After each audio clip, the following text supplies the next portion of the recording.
The Assembly will hear an address by His Excellency Gaston Alfonso Brown, Prime Minister and Minister for Finance, Corporate Governance and Public-Private Partnerships of Antigua and Barbuda. I request protocol to escort His Excellency and invite him to address the Assembly.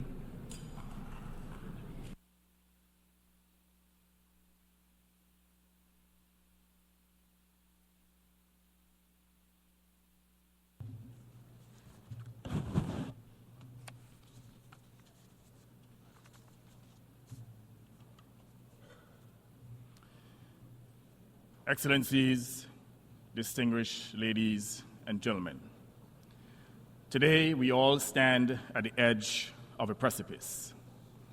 Never before has humanity been confronted with such stark choices: to end wars or condemn humanity to endless suffering, to eliminate poverty or watch millions starve, to act on climate change or doom future generations to a scorched planet.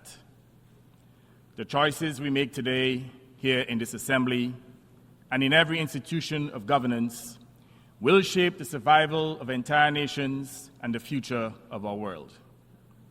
For small states like Antigua and Barbuda, these are not distant realities.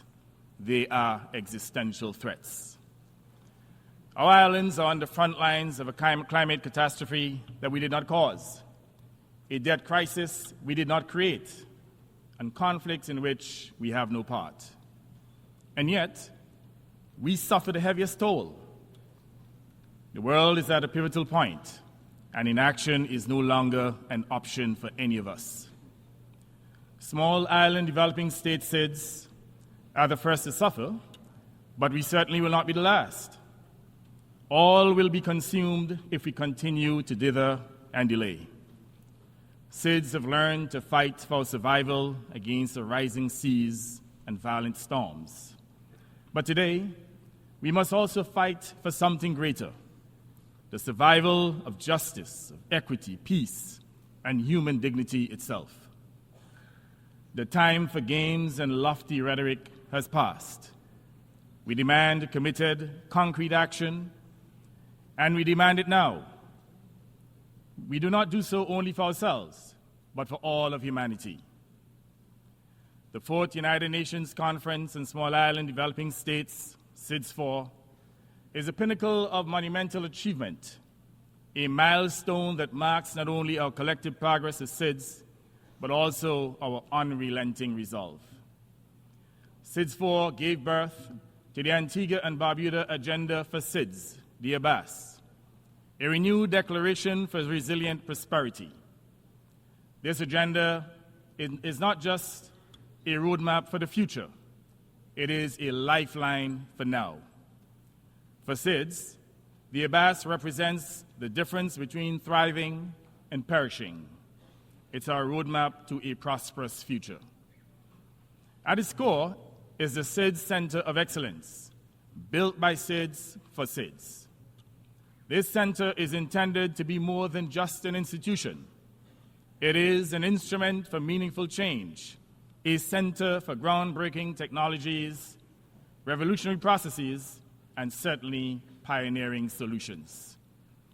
With its global data hub, innovation and technology mechanism, as well as the Island Investment Forum and Debt Sustainability Support Service, the DSSS, the Center of Excellence can be literally transformed the way in which we adapt to our vulnerabilities and set a path for resilient prosperity. However, this vision cannot succeed in isolation. We need the cooperation and support of the global community to ensure its success. Without global cooperation, our hope of a secure future within our countries will crumble under the weight of inaction. That is why today I call for unwavering commitment of the international community to the center's success. Our survival depends on it. Mr. President, climate change is not an abstract or academic threat. For my people and the people of SIDS, It is a persistent and destructive reality. Intense hurricanes are now an annual terror. Coastal erosion is wiping away our productive areas for tourism and agriculture. The climate crisis is not on the horizon. It is here, now burning through our ecosystems, flooding our villages, and leaving us with fewer tomorrows. And yet, we find ourselves at an absurd situation. Continue to subsidize the very industries that are accelerating our destruction. Fossil fuel companies have become the architects of our demise while generating ostentatious profits for the owners. We must fight to end this madness, and I emphasize that we must fight to end this madness in protection of our planet and the interests of humanity. We need a fossil fuel non-proliferation treaty to halt the reckless destruction of our environment, to end fossil fuel subsidies, and to chart a course toward a sustainable future with a negotiated and graduated transition. Let COP29 be the moment we draw a line in the sand. Let it be known that we can no longer afford the luxury of delay. While we recognize that fossil fuels still play a vital role in the energy security of many countries, and we do not expect their production to cease overnight, we should not support companies extracting oil and gas to continue generating extravagant profits at the expense of our planet. It is only fair and just that these companies pay a global levy to fund mitigation efforts and compensation for the damage that they continue to inflict. And this is not punishment. It's climate justice. It is a moral and legal responsibility in which the polluter pays. And it is also very appropriate that the time for action is now. While we face the climate emergency, we are also drowning in a sea of plastic pollution that is choking our oceans and devastating our biodiversity. It is no longer a question if we act, but how swiftly we can mobilize against this threat. Our nations must commit to a binding treaty as required by the UNEA Resolution 5.14 to put an end to plastic pollution and safeguard our world's most fragile ecosystems. Let us not allow this tightening suffocation of our planet to continue. Distinguished delegates, Antigua and Barbuda, in concert with other small island developing states, has played a leading role in pursuit of climate justice. And I said to all of us that we cannot relent on the issue of climate justice. At COP26 in 2021, together with Tuvalu, we established the Commission of Small Island States on Climate Change and International Law, COSIS. Today, an expanded membership from the Caribbean and the Pacific stands united in our demand for accountability.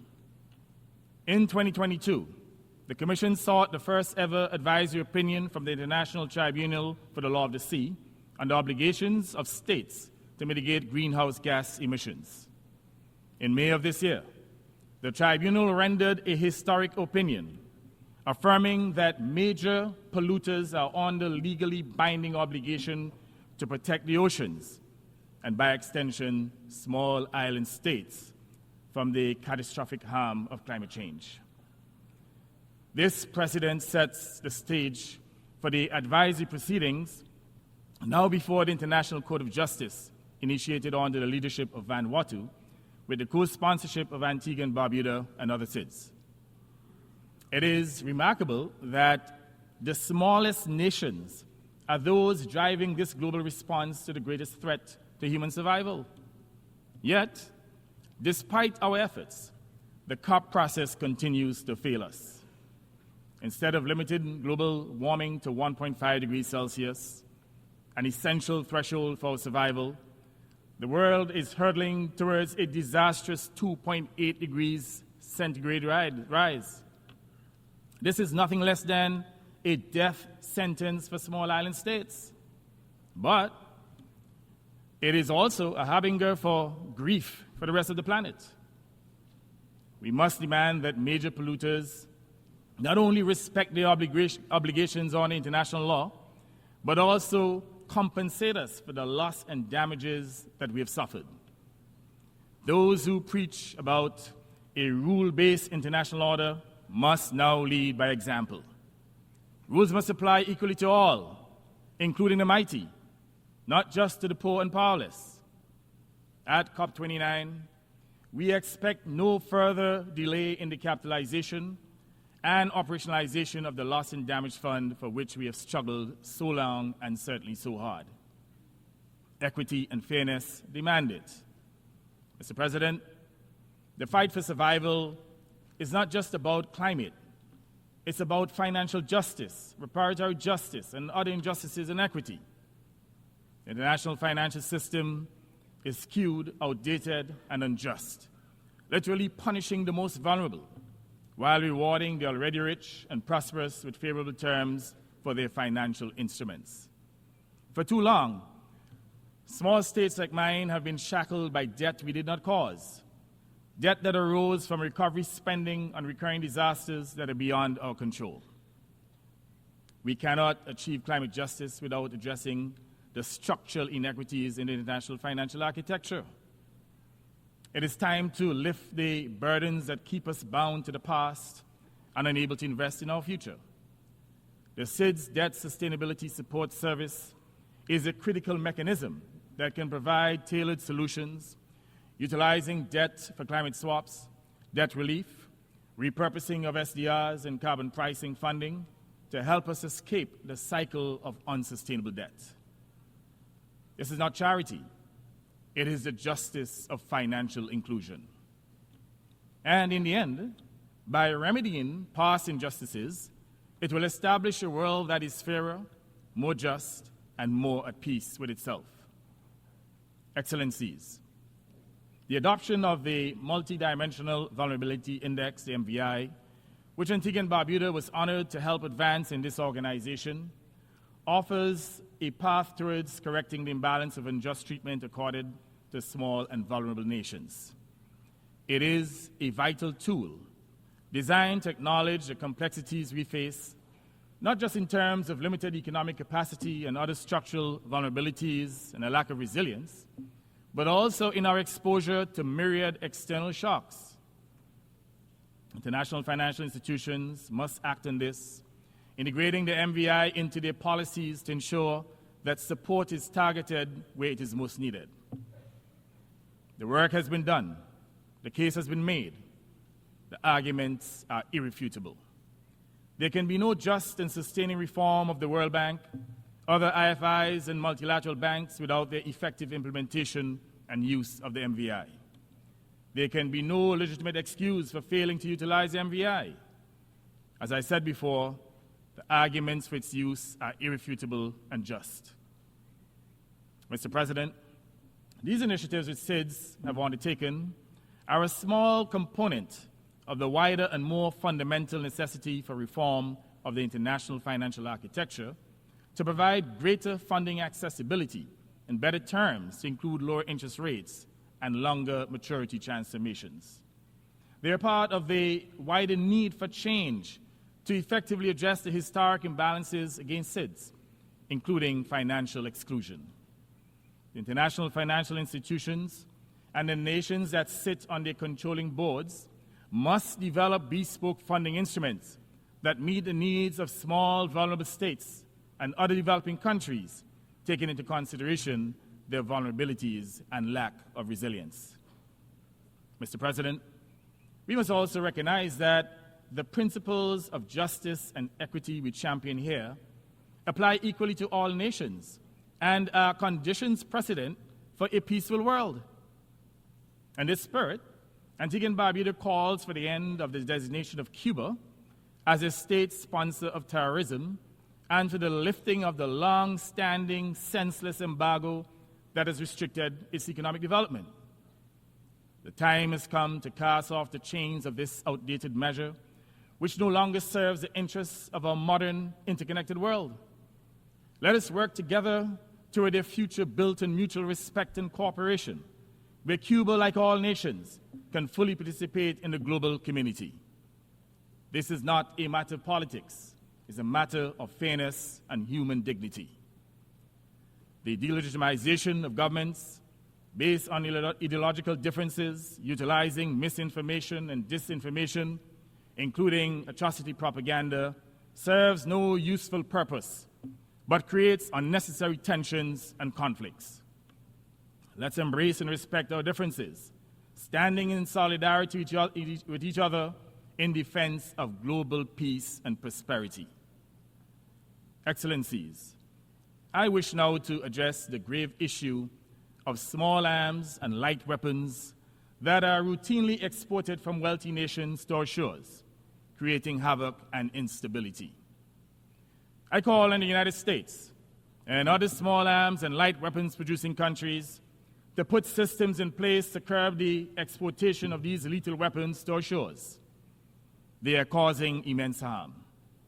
This issue is now emerging as a public health epidemic among SIDS, to the extent that I hereby make a clarion call for a high-level meeting at the 80th UNGA to debate the threats of these weapons to peace and security and to devise effective solutions.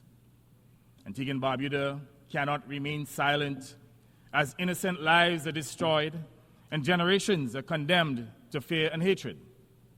The events unfolding in the Middle East, particularly the conflict between Israel, Hamas, and Hezbollah, are deeply troubling. The violence is destabilizing the entire region and reverberating across the world. Every missile fired, every life lost deepens wounds already too many to bear. The violations of international humanitarian law are alarming. We call on all parties to end the suffering by sitting down at the table of peace, where sincere negotiations can lead to a lasting solution. We believe that the only sustainable resolution is the creation of two sovereign states with borders respected and rights upheld.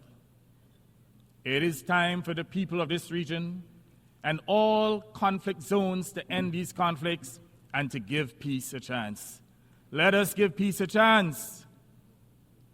From Gaza to Sudan, Ukraine to Yemen, the scars of conflict run deep, leaving devastation in their wake. The anguish of families torn apart by war reverberates across the globe, and it is our collective humanity that bleeds. Conflict kills the victims of bullets and bombs, but it also diminishes all mankind. On September 17th, inspired by the Secretary General's impassioned call for peace, I wrote to him proposing an initiative that transcends borders, language, and conflict. With that letter, I transmitted a concept note setting out a proposal for holding international music concerts for peace across every region of the world. This initiative is intended not only to raise our global voices in a unified chorus against the horrors of war and other conflicts, but also to raise critical funds to support displaced persons and those who continue to suffer. Music is a universal language. It speaks to the soul in ways that words cannot. In moments when words fall short, music carries our collective cries for peace and justice. This would be more than a performance. It would be a global appeal, a powerful demonstration that peace is not just an ideal. It is an absolute necessity, a survival imperative for this and future generations.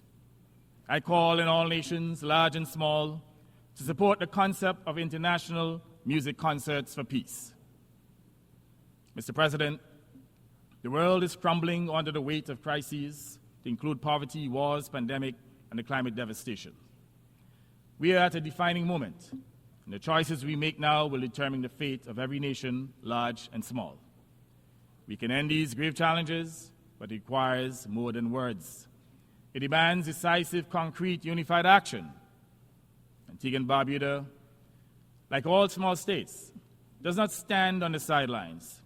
We stand on the principles of peace and love for common humanity and in the path of struggle against these global predicaments we did not create. Yet we fight not just for ourselves, but for a world where justice reigns, where peace endures, and where future generations inherit not a planet in peril, but one that prospers. The world must act now, for the choices we make today will resonate through history. Let us choose peace, let us choose justice, and let us choose the survival of our one human race in our one homeland, the planet Earth. Peace.